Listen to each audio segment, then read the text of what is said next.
मुंबईतल्या कोळीवाड्यांमध्ये नारळी पौर्णिमेचा उत्साह, पारंपरिक वाद्यांच्या गजरात नारळ पालखीची मिरवणूक.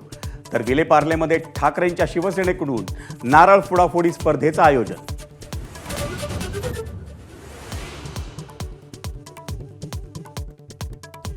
वरळी कोळीवाड्यात एकनाथ शिंदे आणि आदित्य ठाकरे आमने सामने. दोन्ही बाजूंच्या कार्यकर्त्यांची जोरदार घोषणाबाजी.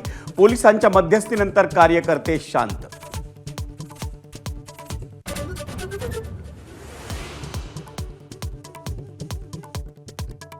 मुंबईत बाळासाहेब ठाकरेंच्या स्मृतीस्थळावर शिंदेंच्या शिवसेनेचं उपरोधिक आंदोलन. उद्धव ठाकरेंना माफ करा म्हणत शिंदे सेनेची प्रार्थना. इंडिया आघाडीच्या बैठकीत ठाकरेंना शेवटच्या खुर्चीवर बसवल्याचं कारण.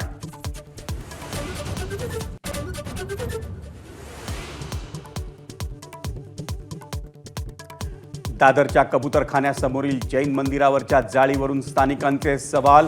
कबुतरांचा जीव वाचवण्यासाठी जाळी लावली, जैन समुदायाचं स्पष्टीकरण.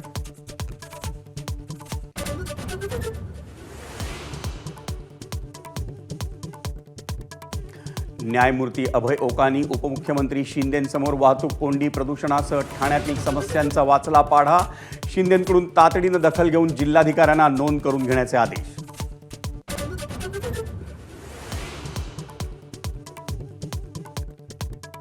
उपमुख्यमंत्री एकनाथ शिंदेंकडून ठाण्यातील घोडबंदर रोडवर कासार वडवली ते गायमुख रस्त्याची पाहणी. निकृष्ट दर्जाचं काम करणाऱ्या कंत्राटदारांवर गुन्हे दाखल करणार. शिंदेंची कंत्राटदारांना तंबी.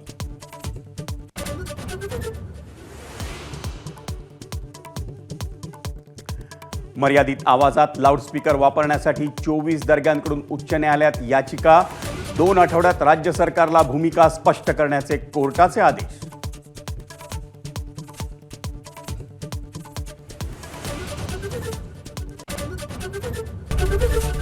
एबीपी माझा, उघडा डोळे बघा नीट.